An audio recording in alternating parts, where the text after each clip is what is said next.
عورتیں اپنے گھروں میں تراویح کی نماز کس طرح پڑھیں؟ 8، 12 یا پھر 20 رکعت نماز تراویح پڑھیں۔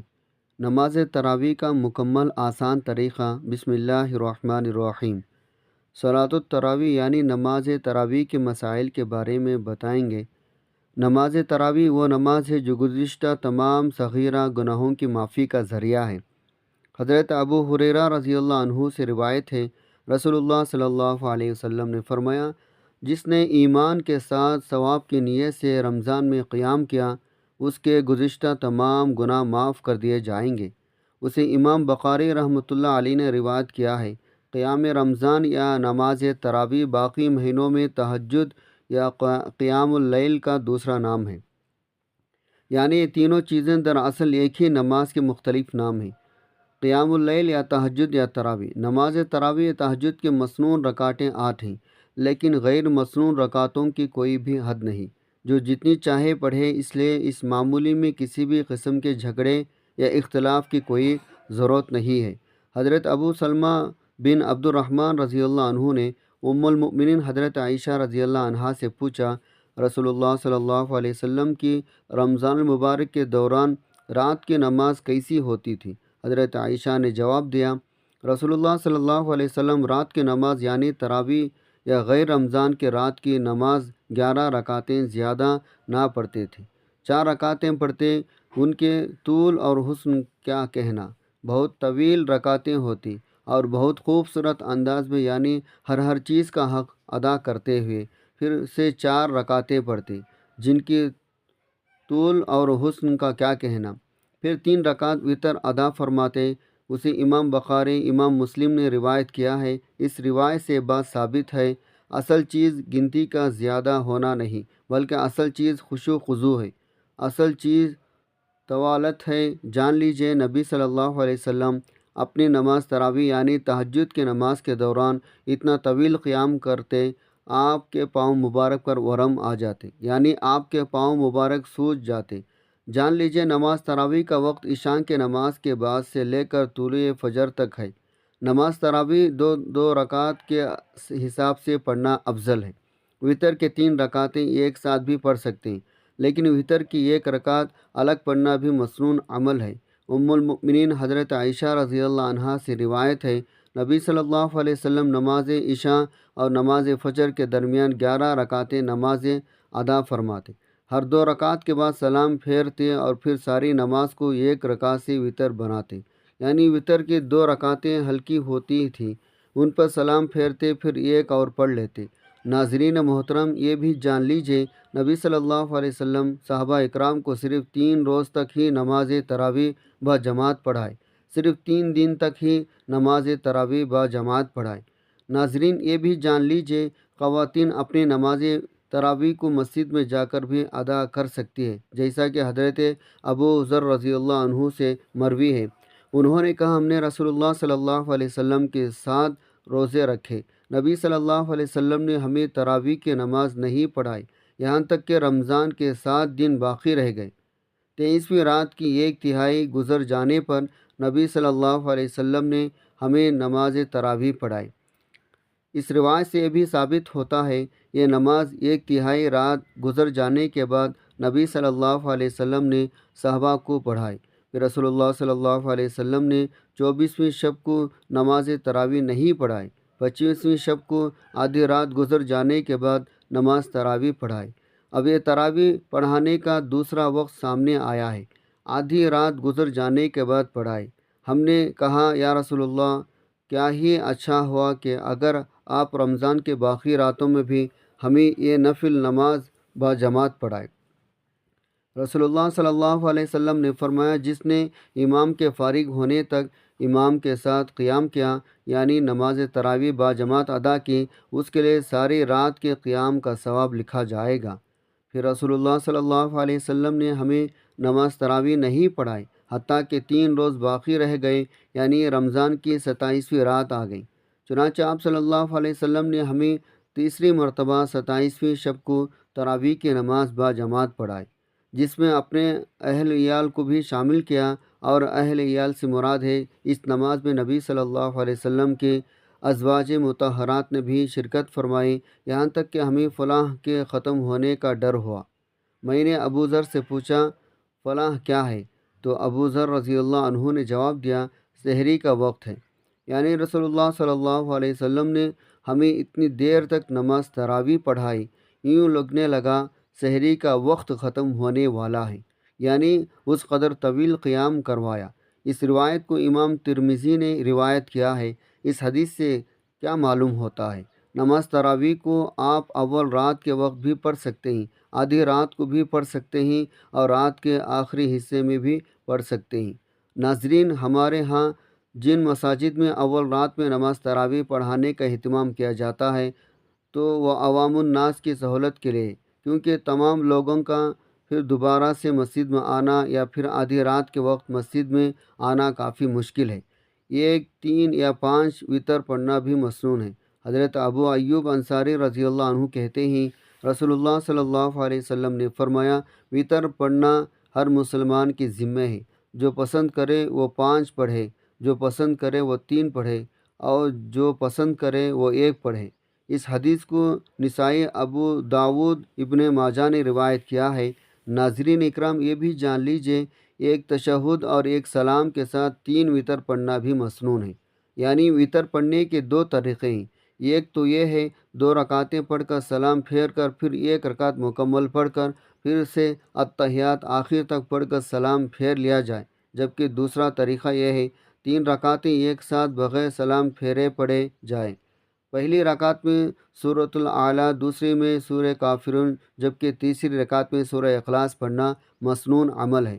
حضرت ابی بن کعب رضی اللہ عنہ سے روایت ہے نبی صلی اللہ علیہ وسلم وتر کے 3 رکعتوں میں سے پہلی میں سورۃ الاعلیٰ، دوسرے میں سورہ کافرین اور تیسری میں سورہ اخلاص پڑھتے، سلام آخری یعنی تیسری رکعت میں ہی پھیرتے۔ اسے نسائی نے روایت کیا ہے، یعنی دونوں طریقوں سے وتر پڑھنا نبی صلی اللہ علیہ وسلم سے ثابت ہے۔ نماز مغرب کی طرح 2 تشہد 1 سلام سے 3 وتر ادا کرنا درست نہیں ہے۔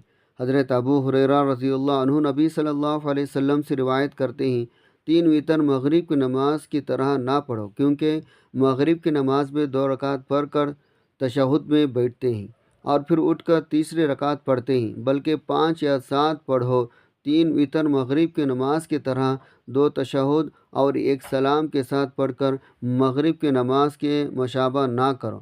اس روایت کو دارقطنی نے روایت کیا ہے۔ ناظرین اکرام، وتروں میں دعائیں قنوت رکوع سے قبل بعد میں دونوں طرح سے پڑھنی جائز ہے۔ حضرت انس بن مالک رضی اللہ عنہ سے دعائیں قنوت کے بارے میں دریافت کیا گیا۔ انہوں نے کہا رسول اللہ صلی اللہ علیہ وسلم نے رکوع کے بعد قنوت پڑھی ہے، جبکہ ایک روایت میں یوں ہے رکوع سے پہلے اور بعد دونوں طرح سے پڑھی ہے، اور اس روایت کو ابن ماجہ نے روایت کیا ہے۔ حضرت حسن ابن علی رضی اللہ عنہ بیان فرماتے ہیں رسول اللہ صلی اللہ علیہ وسلم نے مجھے وتروں میں پڑھنے کے لیے یہ دعائیں قنوت سکھائی۔ الہی مجھے ہدایت دے، ہدایت یافتہ لوگوں میں شامل فرما، مجھے عافیت دے اور ان لوگوں میں شامل فرما جنہیں تو نے عافیت عطا فرما، مجھے اپنا دوست بنا کر ان لوگوں میں شامل فرما جنہیں تو نے اپنا دوست بنا، جو نعمتیں تو نے مجھے دی ہے ان میں برکت نازل فرما، اس برائی سے مجھے محفوظ فرما جس کا تو نے فیصلہ کیا۔ بلا شبہ فیصلہ کرنے والا تو ہی ہے، تیرے خلاف فیصلہ نہیں کیا جاتا۔ جسے تو درست رکھے وہ کبھی رسوا نہیں ہوتا، اور جس نے تو دشمنی رکھی وہ کبھی عزت حاصل نہیں کر سکتا۔ اے ہمارے پروردگار، تیری ذات بڑی بابرکت بلند بالا ہے۔ دوسری مسنون دعائیں قنوت یہ ہے اللہم انا نستعینک ونستغفرک ونؤمن بک ونتوکل علیک ونثنی علیک الخیر ونشکرک ولا نکفرک ونخلع ونترک ما یفجرک اللہم ایاک نعبد ولک نصلی ونسجد والیک نسعی ونحفظ ونرجو رحمتک نخشى عذابک ان عذابک بالکفار ملحق۔ حضرت عمر فاروق رضی اللہ عنہ دعائے قنوت پڑھا کرتے تھے۔ اے اللہ، ہم تجھ ہی سے مدد چاہتے ہیں اور تجھ ہی سے معافی مانگتے ہیں، تجھ ہی پر ایمان رکھتے ہیں اور تجھ ہی پر بھروسہ کرتے ہیں اور تیری بہت اچھی تعریف کرتے ہیں۔ اور تیرا شکر کرتے ہیں اور تیری ناشکری نہیں کرتے، اور الگ کرتے ہیں اور چھوڑتے ہیں اس شخص کو جو تیری نافرمانی کرے۔ الہی ہم تیری ہی عبادت کرتے ہیں اور تیرے ہی لیے نماز پڑھتے ہیں اور سجدہ کرتے ہیں، تیرے ہی طرف دوڑتے ہیں، جھپٹتے ہیں اور تیری رحمت کے امیدوار ہیں اور تیرے عذاب سے ڈرتے ہیں، بے شک تیرا عذاب کافروں کو پہنچنے والا ہے۔ ناظرین اکرام، اب قرآن پاک کے متعلق ایک مسئلہ بھی سماعت فرما لیجیے۔ 3 رات سے پہلے قرآن پاک ختم کرنا ناپسندیدہ عمل ہے۔ جان لیجیے بعض لوگ شبینہ کے نام سے پورے رات میں ایک بار پورا قرآن پڑھ لیتے ہیں، یہ درست عمل نہیں ہے۔ حضرت عبداللہ بن عمر سے روایت ہے، رسول اللہ صلی اللہ علیہ وسلم نے فرمایا، جو شخص 3 رات سے کم وقت میں قرآن کریم ختم کرتا ہے وہ قرآن کو نہیں سمجھتا۔ ابو داود نے اسے روایت کیا ہے۔ اس حدیث سے معلوم ہوتا ہے ہمیشہ قرآن کو سمجھ کر پڑھنا چاہیے، جلدی ختم کرنے سے منع کیا گیا ہے۔ ایک رات میں قرآن کریم ختم کرنا خلاف سنت عمل ہے۔ ام المؤمنین حضرت عائشہ رضی اللہ عنہا فرماتی ہے، میں نہیں جانتی کہ نبی صلی اللہ علیہ وسلم نے کبھی صبح تک قرآن کریم ختم کیا ہو، یعنی ایک رات میں پڑھ کر۔ اسے ابن ماجہ نے روایت کیا ہے۔ جان لیجیے سجدہ تلاوت میں یہ مسنون دعا پڑھنی چاہیے۔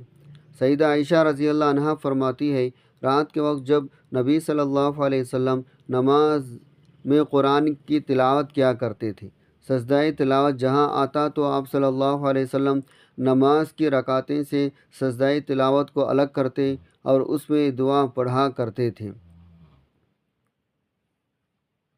یعنی آپ صلی اللہ علیہ وسلم یوں فرماتے، میرے چہرے نے اس ہستی کو سجدہ کیا جس نے اسے پیدا کیا، اور اپنی طاقت اور قدرت سے اس میں کان اور آنکھیں بنائیں۔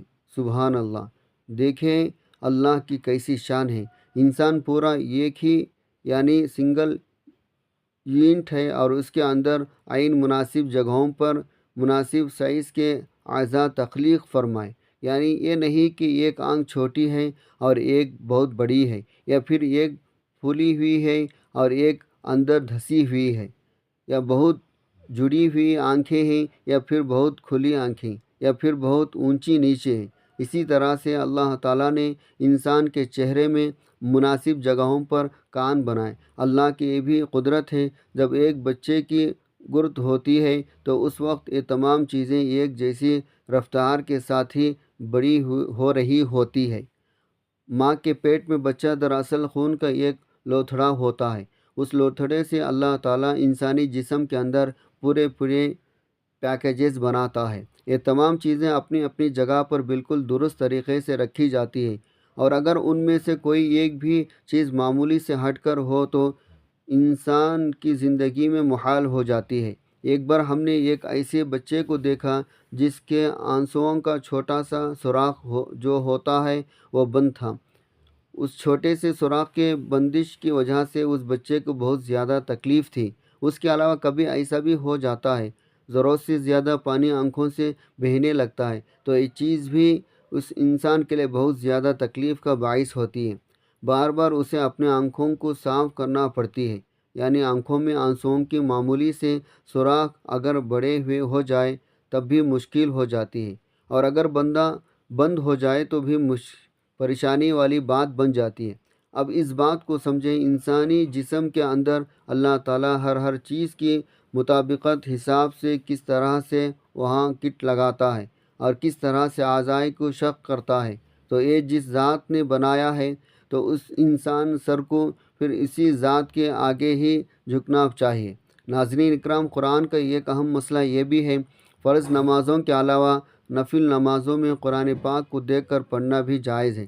حضرت عائشہ رضی اللہ عنہا کے غلام زکوان قرآن کریم سے دیکھ کر نماز پڑھا کرتے تھے، اور اسے بخاری نے روایت کیا ہے، یعنی وہ صرف خود نہیں پڑھتے تھے بلکہ جماعت میں پڑھاتے بھی تھے، لیکن اس کا یہ مطلب ہرگز نہیں حفاظ اکرام حفظ بند کر دیں، یعنی قرآن کو حفظ کرنا چھوڑ دیں، آسان طریقہ شروع کر دیں۔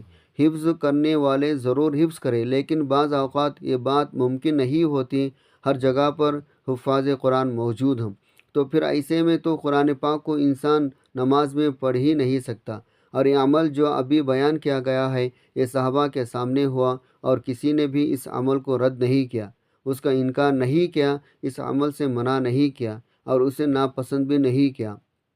حضرت عائشہ رضی اللہ عنہا کے غلام ذکوان انہیں صلاۃ التراویح میں قرآن دیکھ کر پڑھایا کرتے تھے، لہٰذا اس لیے اس عمل کا جواز موجود ہے۔ یعنی ایسے علاقے جہاں پر حفاظ قرآن موجود نہ ہو تو وہاں امام صاحب دیکھ کر بھی نفل نمازوں میں قرآن پڑھا سکتے ہیں۔ لہٰذا نفل نمازوں میں خود بھی گھروں کے اندر قرآن کو پڑھنے کا عمل شوق اور رغبت کو بڑھانے کے لیے کرتے رہنا چاہیے۔ لیکن اگر کسی قسم کی تکلیف یا تھکاوٹ محسوس ہو تو پھر اس عمل کو چھوڑ دینا چاہیے، کیونکہ عبادت میں اعتدال پسندیدہ عمل ہے۔ جیسا کہ حضرت انس رضی اللہ عنہ کہتے ہیں، رسول اللہ صلی اللہ علیہ وسلم نے فرمایا، نفل نماز اپنی طبیعت کی خوشی شوق کے مطابق پڑھو، جب طبیعت تھک جائے تو بیٹھ جاؤ، یعنی پھر بیٹھ کر بھی پڑھ سکتے ہیں یا پھر آرام بھی کر سکتے ہیں۔ اسے بخاری مسلم نے روایت کیا ہے۔ ناظرین، جو لوگ یعنی مرد اور خواتین ماہ رمضان کے دوران تراویح کا اہتمام کرتے ہیں وہ جانتے ہیں شروع کے 2-4 دن انسان کو تھکاوٹ محسوس ہوتی ہے، لیکن پھر بعد میں مزہ آنے لگتا ہے۔ پھر آخری دنوں میں یہ حال ہوتا ہے جب رمضان کے بعد عشاء کی نماز تراویح کے بغیر پڑھتے ہیں تو ایسا لگتا ہے جیسا کوئی بہت ہی قیمتی چیز جدا ہو گئی ہے۔ یعنی رمضان میں تراویح کی نماز مسلسل پڑھنے والے کو تراویح کے بغیر نماز پڑھنا ایسا لگتا ہے جیسا کسی نے کوئی بات قیمتی چیز چھین لی ہو۔ حضرت عائشہ رضی اللہ عنہا فرماتی ہے، رسول اللہ صلی اللہ علیہ وسلم نے فرمایا، اپنے ہمت کے مطابق عبادت کرو، کیونکہ اللہ تعالیٰ اجر دیتے کبھی نہیں تھکتے، تم ہی عبادت کرتے کرتے تھک جاتے ہو۔ اسے بخاری مسلم نے روایت کیا ہے۔ اس حدیث سے بات بھی واضح ہوتی ہے، جو کام شروع کرو اسے نبھاتے بھی جاؤ، یعنی ایسا نہیں کہ کبھی تو بہت زیادہ کر لیا اور کبھی بالکل بھی نہ کیا۔ اور بعض لوگ تو ایسے ہی جو رمضان کے بعد فرض نمازوں کو بھی چھوڑ دیتے ہیں۔ حضرت عبداللہ بن عمر بن عاص رضی اللہ عنہ کہتے ہیں، رسول اللہ صلی اللہ علیہ وسلم نے فرمایا، اے عبداللہ، تم فلاں آدمی کی طرح نہ ہو جانا جو رات کو عبادت کے لیے اٹھا کرتا تھا پھر اس نے اٹھنا چھوڑ دیا۔ اسے بخاری مسلم نے روایت کیا ہے۔ اس سے واضح ہوا کہ عبادت خواہ تھوڑی ہی ہو لیکن پسندیدہ عمل یہ ہے اس سے مستقل مزاجی کے ساتھ کیا جائے۔ اللہ تبارک و تعالیٰ سے دعا ہے نیکی کی بات کو سننے، سمجھنے، اس پر عمل کرنے کی طاقت توفیق عطا فرمائے۔ میرا سنانا، آپ کا سننا اپنے بارگاہ میں قبول و منظور فرمائے، آمین یا رب العالمین۔ محترم ناظرین، نیچے کمنٹ باکس میں اللہ کا یہ خوبصورت نام ضرور تحریر فرمائیں۔ جزاک اللہ خیرہ۔